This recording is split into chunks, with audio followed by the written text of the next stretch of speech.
दोस्तों, आज मैं आप लोगों को एक बहुत ही अनोखी कहानी सुनाऊंगी जिसमें एक पति अपनी पत्नी को एक रात के लिए किसी और पुरुष के पास भेज देता है। वह ऐसा क्यों करता है, इन सब के बारे में विस्तार से सुनाऊंगी। अगर इससे पहले आप हमारे चैनल पर नए हैं तो प्लीज़ हमारे चैनल को सब्सक्राइब करें, वीडियो को लाइक और शेयर करें। तो आइए कहानी को सुनते हैं। बहुत पुरानी बात है, मदनपुर नामक एक नगर में बीरबल नाम का राजा राज्य करता था। राजा का राज्य चारों तरफ फैला हुआ था। वह अपनी प्रजा को अपने बच्चों की भांति प्यार करता था। सभी लोग अपने राजा से भी बहुत ही ज़्यादा प्यार करते थे। राजा के राज्य में एक सेठ रहता था। सेठ बहुत ही धनी था, जिसका नाम हिरण्यदत्त था।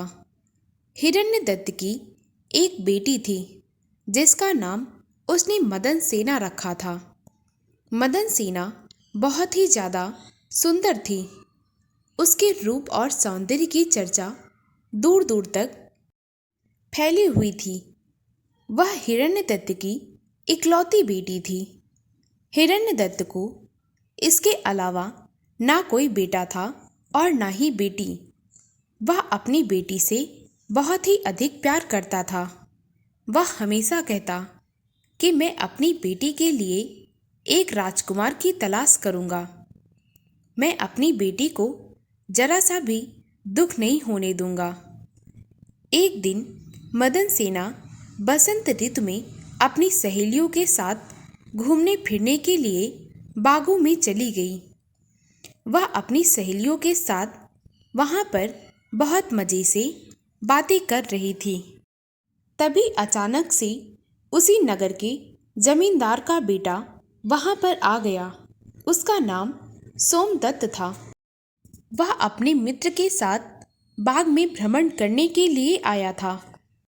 अचानक से सोमदत्त की नज़र मदन सेना पर पड़ी। वे दोनों एक दूसरे को देखने लगे और वे काफ़ी समय तक एक दूसरे को लगातार निहारते रहे। सोमदत्त ने ऐसा रूप सौंदर्य पहले कभी नहीं देखा था। वह अपने मित्र से कहने लगा, मित्र, यह सुंदरी मुझे पत्नी के रूप में मिल जाए तब तो मैं यह समझ लूँगा कि मैंने अपने जीवन की सारी खुशियाँ पा ली हैं। परंतु अगर मुझे यह ना मिली तो समझो मेरा जीवन व्यर्थ ही है।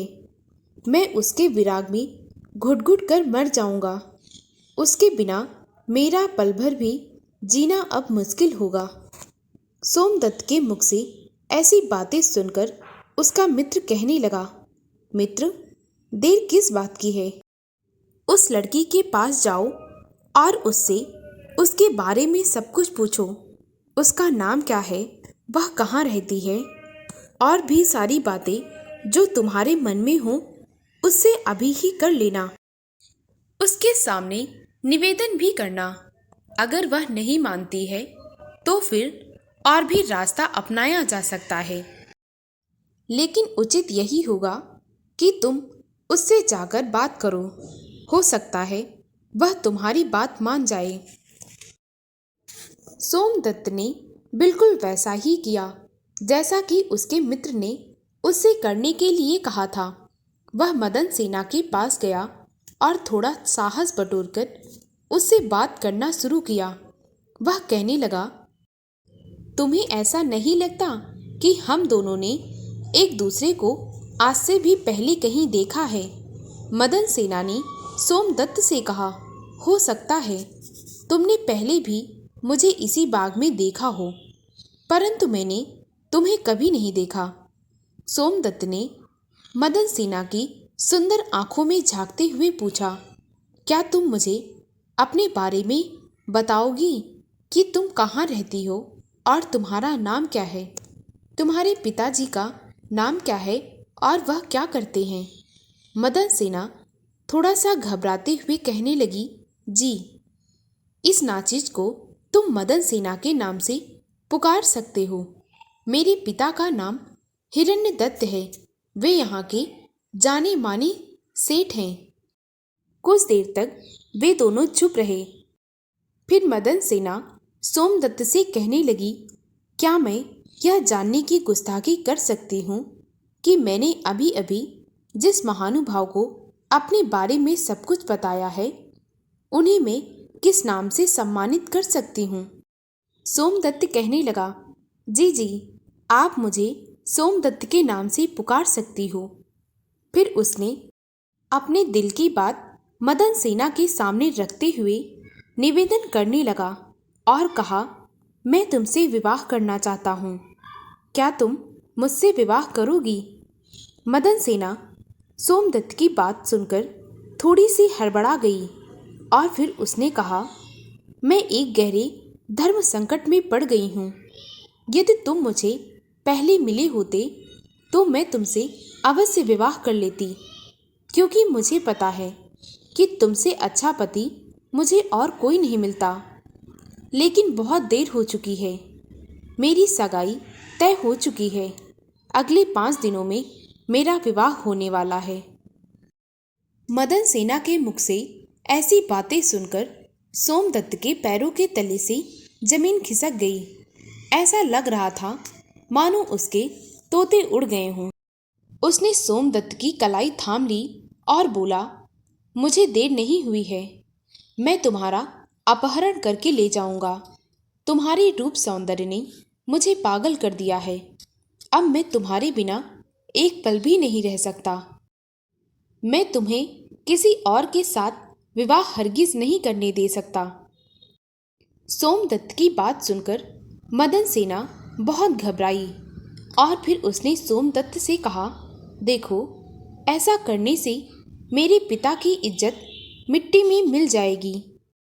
वे किसी के सामने मुंह दिखाने लायक नहीं बचेंगे। मेरा परिवार कलंकित हो जाएगा। मेरे परिवार की इज्जत मेरे हाथों में है। मैं अपने पिता की इकलौती बेटी हूँ। मेरे अलावा उनका इस दुनिया में कोई नहीं है। इसीलिए मैं ऐसा कोई भी काम नहीं कर सकती जिससे मेरे पिता को दुख पहुँचे। मुझे माफ़ कर दो, मैं तुम्हारे साथ विवाह नहीं कर सकती। लेकिन हाँ, जिसकी तुम्हें चाह है वह तुम्हें मिल जाएगी। मुझे 5 दिन का समय दो और मेरे फेरे पड़ जाने दो। मैं अपने पति की सेज बाद में सजाऊंगी, पहले तुम्हारी सेज ही सजा दूंगी। जब मदन सेना ने यह सब कुछ कहा तो सोमदत्त को थोड़ा आश्वासन मिला और फिर वह अपने मित्र के साथ वहां से लौट आया। मदन सेना भी अपनी सखियों के साथ घर चली आई। सोमदत्त ने अपने दोस्त को वह सब कुछ बताया जो कि मदन सेना ने उससे कहा था।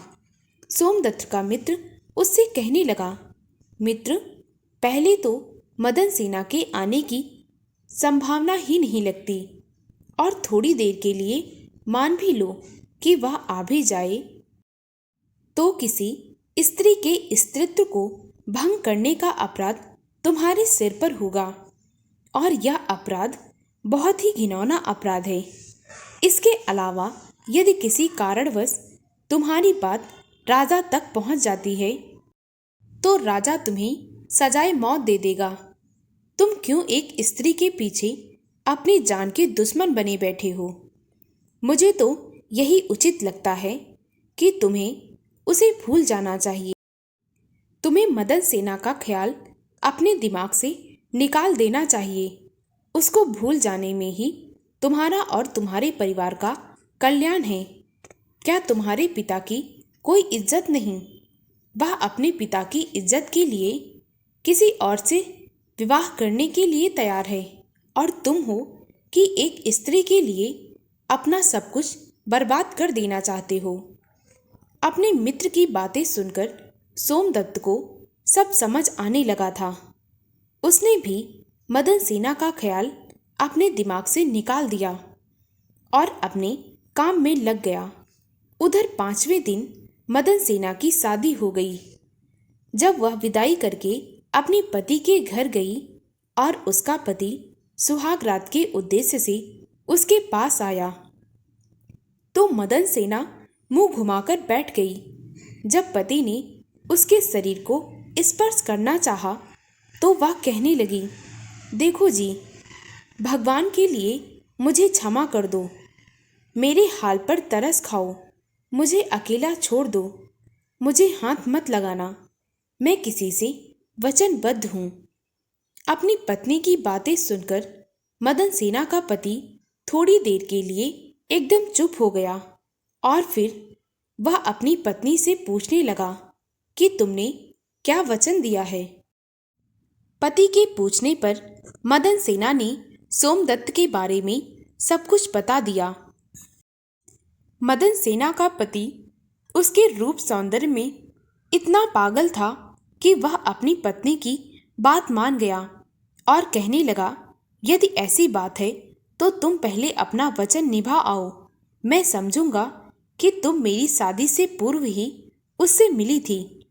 लेकिन प्रिय, एक बात का ध्यान रखना कि शीघ्र ही लौट आना, वहाँ अधिक समय मत रुकना, क्योंकि मैं तुम्हारे बिना ज़्यादा देर तक नहीं रह पाऊंगा। मदन सेना अपने पति से अनुमति लेकर सजी संवरी आभूषणों से सुसज्जित आधी रात के समय सोमदत्त से मिलने के लिए अपने घर से चल दी। जैसे ही वह वीरान रास्ते से गुजर रही थी कि एक चोर उसे लूटने के इरादे से आगे बढ़ा। चोर ने वस्त्रों में छिपा चाकू निकालकर मदन सेना से कहा, बोल स्त्री, अंधेरी रात में तू कहाँ जा रही है? और चुपचाप एक एक करके अपने सभी आभूषण उतारकर यहाँ रख दे, वरना तेरी जान की खैर नहीं है।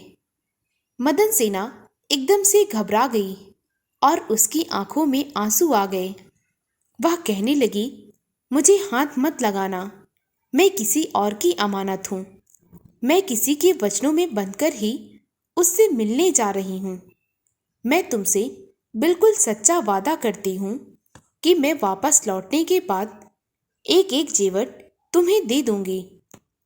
चोर थोड़ी देर कुछ ना बोला, फिर वह सोचने लगा कि यह क्या कह रही है। चोर उससे पूछने लगा कि तुम मुझे सब कुछ साफ साफ बताओ। मदन सेना ने सारी बातें उस चोर को बता दी। वह कहने लगी, मैं सोमदत्त से मिलने जा रही हूँ। मैंने उसे वचन दिया था कि मैं अपने पति से पहले उसकी सेज सजाऊंगी, इसीलिए आज मैं अपने विवाह वाली रात सोमदत्त से मिलने जा रही हूँ।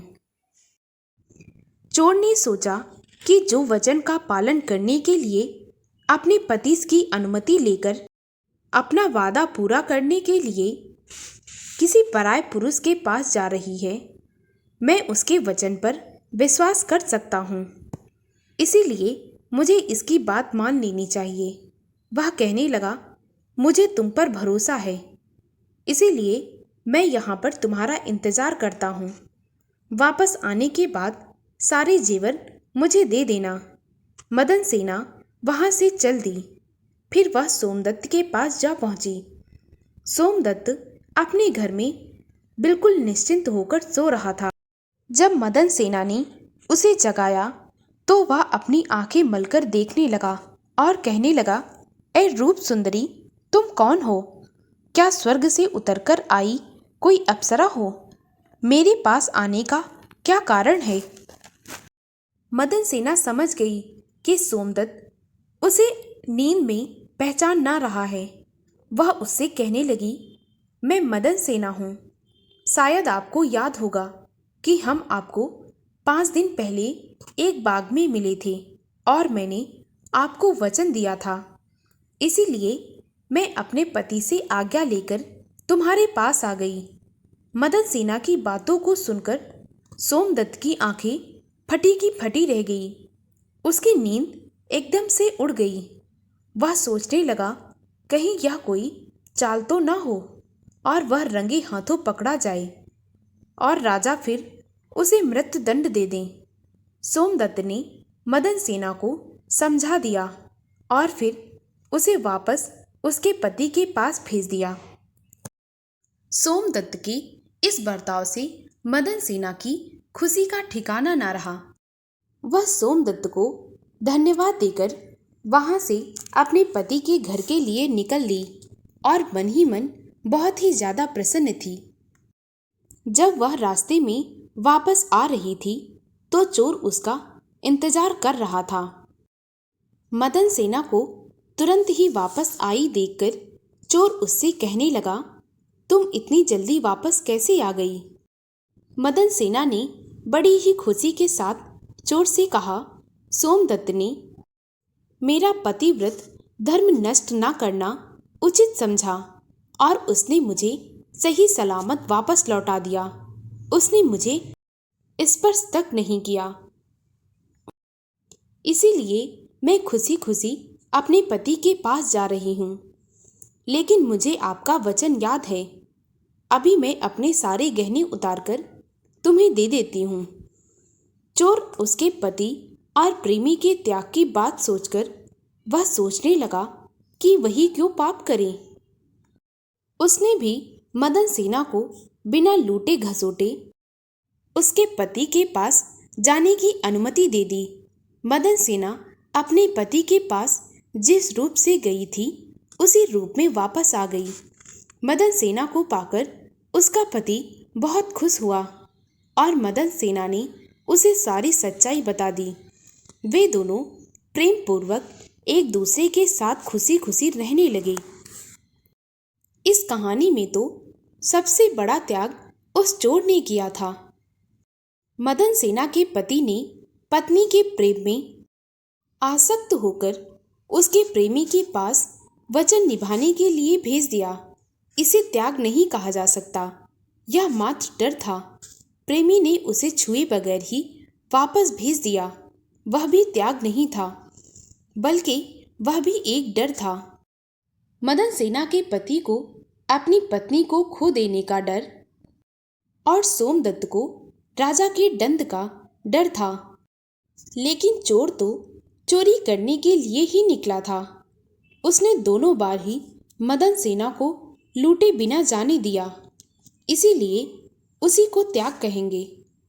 क्योंकि चोर चाहता मदन सेना को पहली बार में ही लूट लेता, क्योंकि उसे इस बात की क्या पड़ी थी कि वह कहाँ जा रही है और किससे मिलने जा रही है। चोर को तो बस चोरी से ही मतलब था, परंतु उसने ऐसा नहीं किया और उसने चोरी करने का त्याग कर दिया। दोस्तों, अगर आपको मेरी कहानी अच्छी लगी हो तो प्लीज़ मेरे वीडियो को लाइक और शेयर करें और मुझे ज़्यादा से ज़्यादा सपोर्ट करें, ताकि मैं आप लोगों के लिए और भी अच्छी अच्छी कहानियाँ ला सकूं।